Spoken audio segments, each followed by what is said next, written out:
প্রকৃতি, পরিবেশ এবং জীবনধারা চ্যানেলে সবাইকে স্বাগত। আমরা জানি ফারাক্কা সহ ইন্ডিয়া বাংলাদেশ সীমান্তে অবস্থিত বাঁধসমূহ বাংলাদেশের জন্য কতটা ক্ষতিকর। আজকের ভিডিওতে ফারাক্কা বাঁধের পরিকল্পনা, বাস্তবায়ন, বাঁধ নির্মাণে মজলুম জননেতা মাওলানা ভাসানীর ভূমিকা, আশঙ্কা ও পরিণতি সম্পর্কে চমকপ্রদ সব তথ্য উপস্থাপন করার চেষ্টা করেছি। আশা করি ভিডিওটি না টেনে উপভোগ করবেন। ফারাক্কা বাঁধ গঙ্গা নদীর উপর অবস্থিত একটি বাঁধ।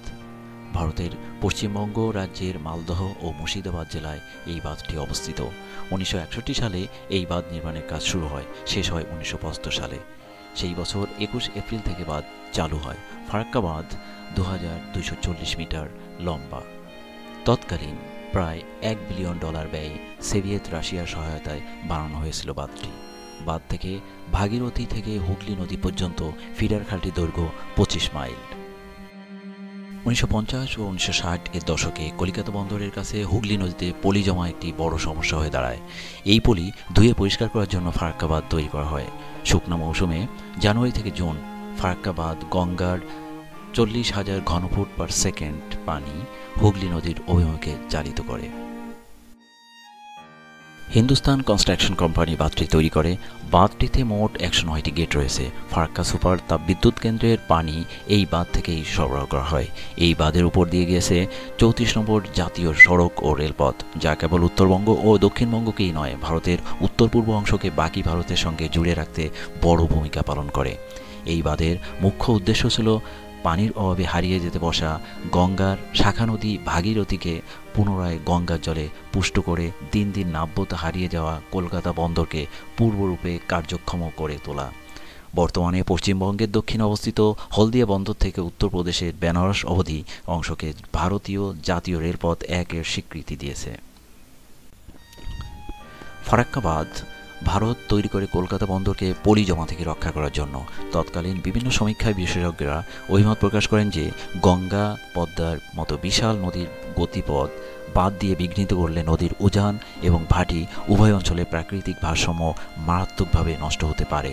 এ ধরনের নেতিবাচক অভিমত সত্ত্বেও ভারত সরকার ফারাক্কায় গঙ্গার উপর বাঁধ নির্মাণ ও হুগলি ভাগীরথীকে সংযোগ দেওয়ার জন্য ফিডার খাল খননের পরিকল্পনাতেও কাজ শুরু করে। পরবর্তীতে যা মূলত বাংলাদেশ ও ভারতের পশ্চিমবঙ্গ, বিহার রাজ্যে ব্যাপক পরিবেশ বিপর্যয় ডেকে আনে।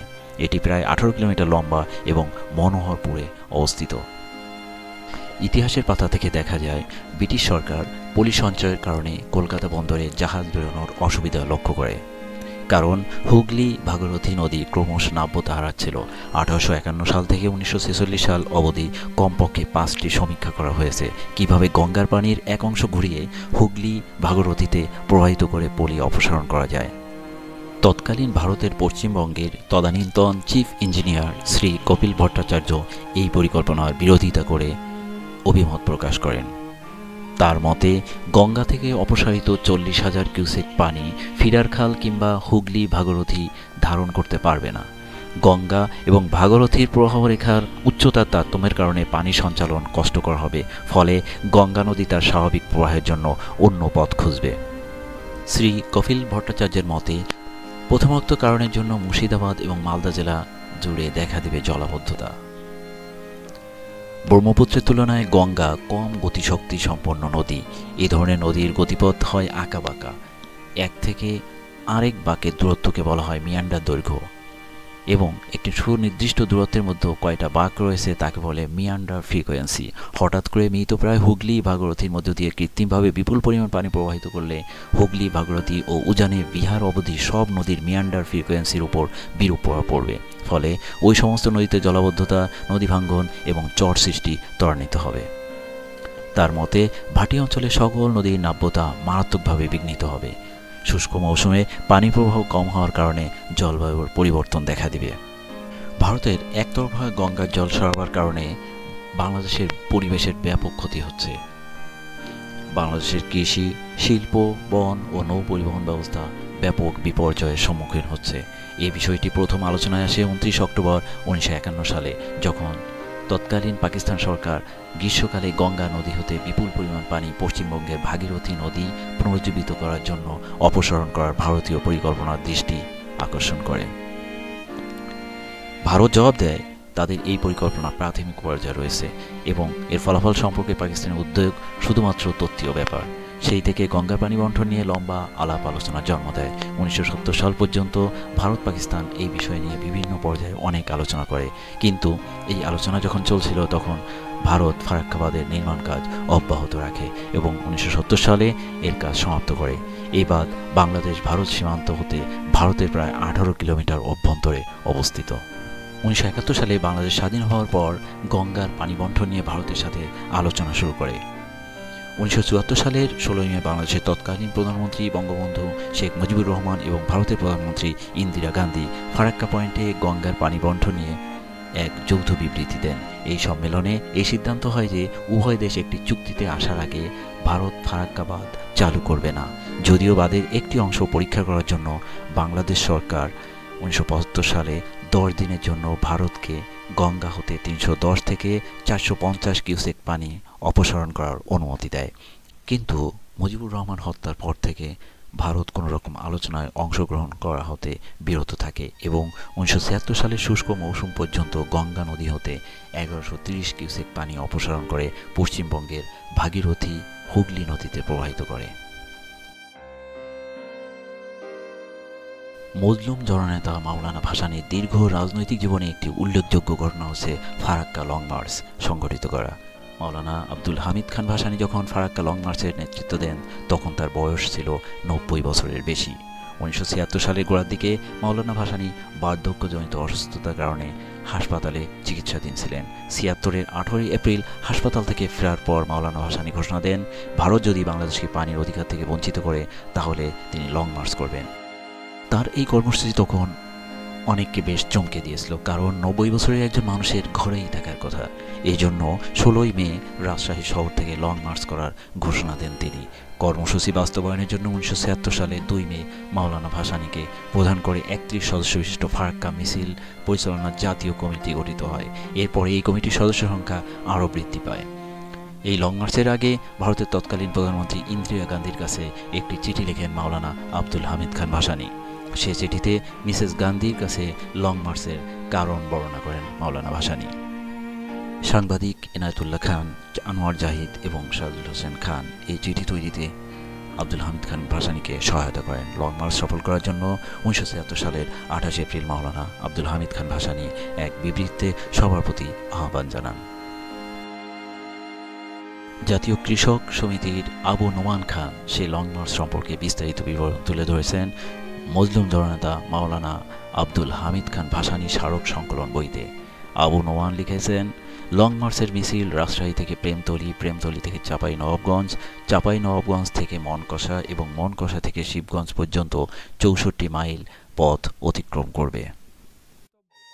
মাওলানা আব্দুল হামিদ খান ভাসানীর অনুসারীরা তাকে একজন রাজনীতিবিদের চেয়ে দার্শনিক হিসেবেই বেশি বিবেচনা করতেন। তার সমর্থকরা মনে করেন 54 বছর আগে ফারাক্কা বাঁধ সম্পর্কে মাওলানা ভাসানী যে অনুমান করেছিলেন পরবর্তীতে সেটি ঘটেছে। বাংলাদেশের একজন লেখক আহমেদ সফাকে উদ্ধৃত করে 1995 সালে দৈনিক ভোরের কাগজে ফরহাদ মজহার লিখেছেন, বাংলাদেশের সর্বনাশ ঘটেছে, এটা তার চেয়ে স্পষ্ট করে কেউ বোঝে নাই। 1976 সালের 16 মে রাজশাহী শহর থেকে ফারাক্কা অভিমুখে মিছিল শুরু হয়। হাজার হাজার মানুষ সমবেত হয়েছিল সেই মিছিল ও জনসভায়। মিছিলের শুরুতে ভাসানী সহ নেতৃবৃন্দ পুরো ভাগে দাঁড়ান। মিছিলটি 3 মাইল দূরে রাজশাহী কোর্ট এলাকায় যেতে না যেতেই মুষলধারে বৃষ্টি নামে। তা সত্ত্বেও লক্ষ জনতার মিছিল এগিয়ে চলে। 11 মাইল অতিক্রম করে প্রেমতলী পৌঁছে। সেখানে কিছুক্ষণ বিশ্রাম নিয়ে বিকেল 3টা নাগাদ লং মার্চ আবারও যাত্রা শুরু করে। এরপর প্রায় 20 মাইল পথ অতিক্রম করে রাতে চাঁপাই নবাবগঞ্জ পৌঁছে মিছিলটি। রাতে সেখানে অবস্থান নেন। পরদিন সকাল 8টায় আবারও যাত্রা শুরু করে লং মার্চ। চাঁপাই নবাবগঞ্জ থেকে আরও 6 মাইল পথ অতিক্রম করে কানসাট পৌঁছায়। সাংবাদিক আবু নোমান খানের বর্ণনায় পথের দুধারে সারি বেঁধে দাঁড়িয়েছে হাজার হাজার মানুষ। উদ্দেশ্য ফারাক্কা লং মার্চের মিছিলকারীদের অভ্যর্থনা জানানো। মিছিলকারীদের পানি ও বিভিন্ন খাবার খাইয়েছেন তারা। বিকেল 4টার দিকে সেখানে জনসভায় বক্তব্য রাখেন মাওলানা আব্দুল হামিদ খান ভাসানী। সেই জনসভায় তিনি বলেন, ফারাক্কা সমস্যা সমাধানের জন্য ভারত যদি বাংলাদেশের মানুষের দাবি উপেক্ষা করে তাহলে ভারতীয় পণ্য বর্জনের আন্দোলন শুরু হবে। সাংবাদিক হাসান মীর বলেন, তিনি মাওলানা ভাসানী বাড়তি ঝুঁকি নিতে চাননি বলে মিছিলকারীদেরকে সীমান্তের কাছে যেতে নিষেধ করেন। আর এভাবেই মাওলানা ভাসানীর ঐতিহাসিক ফারাক্কা লং মার্চের সমাপ্তি ঘটে। ফারাক্কা লং মার্চের পর থেকে মাওলানা আব্দুল হামিদ খান ভাসানীর শারীরিক অবস্থার চরম অবনতি হতে থাকে। 1976 সালের 17 নভেম্বর তিনি ঢাকা মেডিকেল কলেজ ও হাসপাতালে ইন্তেকাল করেন। ভারতকে পানি অপসারণে বিরত রাখতে ব্যর্থ হয়ে বাংলাদেশ এই বিষয়টি জাতিসংঘে উপস্থাপন করে। 26 নভেম্বর 1976 সালে জাতিসংঘের সাধারণ পরিষদ ভারতকে বাংলাদেশের সাথে আলোচনার মাধ্যমে এই বিষয়টি সুরাহার নির্দেশ দিয়ে একটি প্রস্তাব গ্রহণ করে। কয়েকবার বৈঠকের পর উভয় দেশ 5 নভেম্বর 1977 সালে একটি চুক্তি করে। চুক্তি অনুসারে বাংলাদেশ ও ভারত পরবর্তী 5 বছর 1978 থেকে 1982 সাল পর্যন্ত শুষ্ক মৌসুমে গঙ্গার পানি ভাগ করে নেবে বলে সিদ্ধান্ত হয়। 1982 সালের অক্টোবরে উভয় দেশ 1983 ও 1984 সালে পানি বণ্টনের একটি চুক্তি করে। নভেম্বর 1985 সালে আরও 3 বছরের জন্য পানি বণ্টনের চুক্তি হয়, কিন্তু একটি দীর্ঘ চুক্তির অভাবে বাংলাদেশ তার দক্ষিণ পশ্চিমাঞ্চলের উন্নয়নের জন্য গঙ্গার পানি ব্যবহারে কোনো দৃঢ় পদক্ষেপ নিতে পারেনি। কোনো চুক্তি না থাকায় 1989 সালের শুষ্ক মৌসুমে ভারত একতরফা প্রচুর পরিমাণে পানি গঙ্গা থেকে সরিয়ে নেয়। ফলশ্রুতিতে বাংলাদেশের নদ নদীতে পানি প্রবাহের চরম অবনতি ঘটে। 1992 সালের মে মাসে দুই দেশের তৎকালীন প্রধানমন্ত্রীদের এক বৈঠকে ভারতের তৎকালীন প্রধানমন্ত্রী নরসিমহা রাও বাংলাদেশের তৎকালীন প্রধানমন্ত্রী বেগম খালেদা জিয়াকে এই আশ্বাস দিয়েছিলেন যে ভারত বাংলাদেশকে সমান পরিমাণ পানি দেওয়ার ব্যাপারে সম্ভাব্য সকল কিছু করবে। ফলে এরপর দুই দেশের মধ্যে কোনো মন্ত্রী বা সচিব পর্যায়ে কোনো বৈঠক হয়নি। 1993 সালের মার্চ মাসে বাংলাদেশের হার্ডিঞ্জ ব্রিজ অঞ্চলে মাত্র 261 কিউসেক পানি প্রবাহ রেকর্ড করা হয়, যেখানে ফারাক্কা পূর্ব সময়ে এই অঞ্চলে 1980 কিউসেক পানি প্রবাহিত হতো। 1993 সালের মে মাসে যখন উভয় দেশের প্রধানমন্ত্রীরা আবার মিলিত হন, তখন ভারতের প্রধানমন্ত্রী বাংলাদেশকে দেওয়া তার কথা রাখতে ব্যর্থ হন। অবশেষে 1996 সালে মুজিবুর রহমানের কন্যা শেখ হাসিনা ক্ষমতায় এলে ভারতের সাথে বাংলাদেশের সম্পর্ক উন্নত হয় এবং 1996 সালের ডিসেম্বর মাসে দিল্লিতে ভারতের প্রধানমন্ত্রী দেবগৌড়া এবং বাংলাদেশের প্রধানমন্ত্রী শেখ হাসিনা গঙ্গার পানি বণ্টন চুক্তি সই করেন। শুষ্ক মৌসুমে গঙ্গার পানি অপসারণের ফলে বাংলাদেশের দক্ষিণ পশ্চিমাঞ্চলের জনজীবন বিপর্যস্ত হয়ে পড়ে। এতে বাংলাদেশকে কৃষি, মৎস্য, বনজ, শিল্প, নৌপরিবহন, পানি সরবরাহ ইত্যাদি ক্ষেত্রে ব্যাপক লোকসানের সম্মুখীন হতে হয়। প্রত্যক্ষভাবে বাংলাদেশে প্রায় 300 কোটি মার্কিন ডলার ক্ষতি হয়। যদি পরোক্ষ হিসাব করা হয় তাহলে ক্ষতির পরিমাণ আরও অনেক বেশি। Professor MI. চৌধুরী এবং সৈয়দ শফিউল্লাহ জাতিসংঘ পরিবেশ অধিদপ্তর ও হামবুর্গ বিশ্ববিদ্যালয়ের যৌথ উদ্যোগে অনুষ্ঠিত গ্লোবাল কার্বন প্রবাহ গবেষণা প্রকল্পে বিভিন্ন গুরুত্বপূর্ণ তথ্য উঠে আসে। 8 বছরের সমীক্ষার ফলাফল সংক্ষেপে যদি আলোচনা করা হয় তাহলে আমরা দেখতে পাই, প্রথমত পদ্মা নদী দিয়ে পরিপ্রবাহ প্রায় 20% কমে গেছে 1960 সালের তুলনায়। কার্বন প্রবাহ কমেছে 30%। পরিপ্রবাহ কমে যাওয়ার কারণে জমির উর্বরা শক্তি কমে যাচ্ছে। মিনারেল এবং নিউট্রিয়েন্ট কমে যাওয়ার ফলে নদী ও জলভূমিতে ফাইটোপ্ল্যাঙ্কটন উৎপাদন কমেছে 30%। ফাইটোপ্ল্যাঙ্কটন হচ্ছে খাদ্যচক্রের প্রথম ধাপ। এ থেকে ক্রমান্বয়ে মাছ ও অন্যান্য জলজ জীবের উৎপাদন ঘটে। ব্রহ্মপুত্র ও পদ্মা নদীর সঙ্গমস্থল আইসাঘাটের সমীক্ষা থেকে যে ফিশ ক্যালেন্ডার তৈরি করা হয়েছে তাতে দেখা যায় 35 বছর আগের তুলনায় বর্তমান মৎস্য উৎপাদন মাত্র 25%। ইলিশ মাছ এখানে পাওয়া যায় না বললেই চলে। ইলিশ মাছ স্যাট গোত্রীয় মাছ। 0 থেকে 420 বিষ্ণুরেখার যেখানে সমুদ্র সংলগ্ন নদী রয়েছে সেখানে এ মাছ পাওয়া যায়। বছরের একটা নির্দিষ্ট সময়ে এ মাছ নোনা পানি থেকে মিঠা পানিতে আসে ডিম পাড়ার জন্য। উজানে এদের আগমন বাঁধ কিংবা ওই ধরনের বাধার পরিপ্রেক্ষিতে অত্যন্ত সংবেদনশীল। ফারাক্কার আগে একসময় রাজশাহীর পদ্মা অবধি ইলিশ মাছ পাওয়া যেত, এখন আরিচাতেই এ মাছ পাওয়া যায় না। ফারাক্কা বিদ্যমান থাকলে আশঙ্কা করা হয় পদ্মা এবং তার কমান্ড অঞ্চলে ইলিশ মাছ আদৌ পাওয়া যাবে না। জলবায়ু পরিবর্তনজনিত কারণে সমুদ্রের পৃষ্ঠের উচ্চতা বৃদ্ধি পাওয়ায় বাংলাদেশের বিরুদ্ধে দুধারী তলোয়ারের মতো কাজ করছে। একদিকে সমুদ্র পৃষ্ঠের উচ্চতা বৃদ্ধির কারণে উপকূল অঞ্চল তলিয়ে যাওয়া, আর তার সাথে যোগ হয়েছে বাংলাদেশের সমতল ভূমির ক্রমান্বয়ে দেবে যাওয়া, যাকে বলা হয় সাবসিডেন্স। এর হার বছরে 5 মিলিমিটার। নদীর প্লাবনের কারণে সঞ্চিত পলি সাবসিডেন্সের নেতিবাচক প্রভাবকে এতকাল পুষিয়ে নিয়ে আসছিল, ফারাক্কার কারণে এমনটি আর হতে পারছে না। টোকিও বিশ্ববিদ্যালয়ের প্রফেসর তোশিও ইসুজুকা ও আমাদের যৌথ গবেষণায় ট্রনসিয়াম আইসোটপ সমীক্ষার মাধ্যমে দেখা গেছে যে পুরো বঙ্গোপসাগর জুড়ে একসময় অণুচক্রে তীব্র ফাইটোপ্ল্যাঙ্কটন বিকাশ ঘটে, আর এর অনুঘটক হচ্ছে নদীবাহিত নিউট্রিয়েন্ট বা পুষ্টি উপাদান ও মিনারেল। ফারাক্কাবাদের কারণে প্রক্রিয়াটি বিঘ্নিত হচ্ছে, ফলে সমগ্র বঙ্গোপসাগর জুড়ে মৎস্য উৎপাদন আশঙ্কাজনকভাবে কমে যেতে পারে। বঙ্গোপসাগরের মাছের উপর ভারতের বিপুল জনগোষ্ঠীও নির্ভরশীল। একই সাথে কার্বন প্রতিস্থাপনের মাধ্যমে গ্রিন হাউস প্রতিক্রিয়ার উপশম কম হবে। সপ্তম এবং শেষ বিষয়টি হচ্ছে প্রফেসর কেট ক্র্যামেক কানাডা এর সাথে যৌথ গবেষণায় দেখা যায় ফারাক্কার কারণে নদী বাহিত পলির গ্রেইন সাইজ বা স্পেকট্রাল প্যাটার্ন অর্থাৎ পলিকণার সাইজ এবং তাৎপর্যপূর্ণ পরিবর্তন ঘটছে। এই পরিবর্তন বাংলাদেশের মাটির ভৌত কাঠামোর উপর নেতিবাচক প্রভাব ফেলতে পারে। পদ্মার পানি প্রবাহ মারাত্মকভাবে কমে যাওয়ায় বাংলাদেশের উত্তর অববাহিকায় বিশেষ করে রাজশাহী, চাঁপাইনবাবগঞ্জ ভূগর্ভস্থ পানির প্রথম স্তর 8 থেকে 10 ফুট, জায়গা বিশেষে 15 ফুট পর্যন্ত নিচে নেমে গেছে। মৌসুমি বৃষ্টিও এই স্তরে রিসার্চ করে কুলিয়ে উঠতে পারছে না।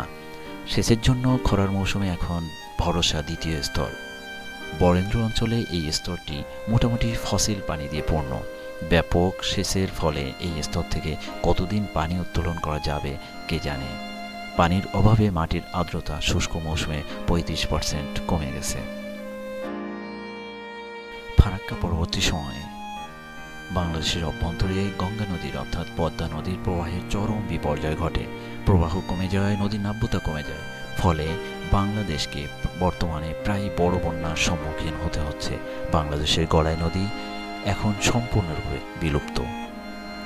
ফারাক্কাবাদের ফলে বাংলাদেশের খুলনা অঞ্চলের মাটির লবণাক্ততা বৃদ্ধি পেয়েছে। বিজ্ঞানীরা খুলনার রূপসা নদীর পানিতে 563.75 মিলিগ্রাম পার লিটার ক্লোরাইড আয়নের উপস্থিতি পেয়েছেন। তাছাড়া মিঠা পানির সরবরাহ কমে যাওয়ায় শুষ্ক মৌসুমে লবণ ভূ অভ্যন্তরস্থ পানিতে প্রবেশ করছে। পানি অপসারণের ফলে পদ্মা ও এর শাখা প্রশাখাগুলোর প্রবাহের ধরন, পানি প্রবাহের বেগ, মোট দ্রবীভূত পদার্থ এবং লবণাক্ততার পরিবর্তন ঘটছে। এই বিষয়গুলো মাছের জন্য খুবই গুরুত্বপূর্ণ। গঙ্গার পানির উপর এই এলাকার প্রায় 2/10 বেশি মাছের প্রজাতি ও 18 প্রজাতির চিংড়ি নির্ভর করে। ফারাক্কাবাদের জন্য মাছের সরবরাহ কমে যায় এবং কয়েক হাজার জেলে বেকার হয়ে পড়ে। শুষ্ক মৌসুমে বাংলাদেশের 320 কিলোমিটারের বেশি নৌ চলাচলের অযোগ্য হয়ে পড়ে। ফলশ্রুতিতে কয়েক হাজার লোক বেকার হয়ে পড়ে, নৌ পরিবহনের খরচও বেড়ে যায়। ভূ অভ্যন্তরের পানির স্তর বেশিরভাগ জায়গাতেই 3 মিটারের বেশি কমে গেছে। তাছাড়া বিভিন্ন দ্রবীভূত পদার্থ যেমন ক্লোরাইড, সালফেট ইত্যাদির ঘনত্ব বেড়ে যাওয়ার কারণেও পানির স্তর কমছে। এর প্রভাব পড়ছে কৃষি, শিল্প, পানি সরবরাহ ইত্যাদির উপর। মানুষ বাধ্য হয়ে 1200 মিলিগ্রাম পার লিটার দ্রবীভূত পদার্থ সম্পন্ন পানি পান করছে, যেখানে বিশ্ব স্বাস্থ্য সংস্থা WHO 500 মিলিগ্রাম পার লিটারের কম দ্রবীভূত পদার্থ সম্পন্ন পানিকেই মানুষের পান করার জন্য উপযুক্ত বলে ঘোষণা করছে। ফারাক্কা সহ ভারত নির্মিত অন্যান্য বাঁধের ক্ষতিকর প্রভাব বর্তমানে বাংলাদেশের উপর মারাত্মকভাবে প্রতিফলিত হচ্ছে। সিলেট, ফেনী, নোয়াখালী ও কুমিল্লার সাম্প্রতিক বন্যায় যার প্রমাণ। প্রতিবেশী দেশ কর্তৃক এ হেন আচরণ কখনোই কাম্য নয়। পাশাপাশি আমরা লক্ষ্য করেছি বাংলাদেশের সকল শ্রেণী পেশার মানুষ স্বতঃস্ফূর্তভাবে বানভাসী মানুষকে উদ্ধার, আশ্রয়, ত্রাণ প্রদান, সংগ্রহ ও বিতরণ কাজে অংশ নিয়েছে। বিশেষ করে ছাত্র সমাজের কার্যক্রমের প্রশংসা না করলেই নয়। আমাদের সবার ঐকান্তিক প্রচেষ্টা এবং মহান আল্লাহর কৃপায় অতি শীঘ্রই এই ক্ষতি পুষিয়ে নিতে সক্ষম হব ইনশাআল্লাহ। আজ এ পর্যন্ত। ভিডিওটিতে উপস্থাপনকৃত সকল তথ্য বিভিন্ন ইতিহাস ও গবেষণা থেকে নেওয়া। ভিডিওটি ভালো লাগলে লাইক, কমেন্টস ও সাবস্ক্রাইব করতে অনুরোধ করছি। ধন্যবাদ সবাইকে।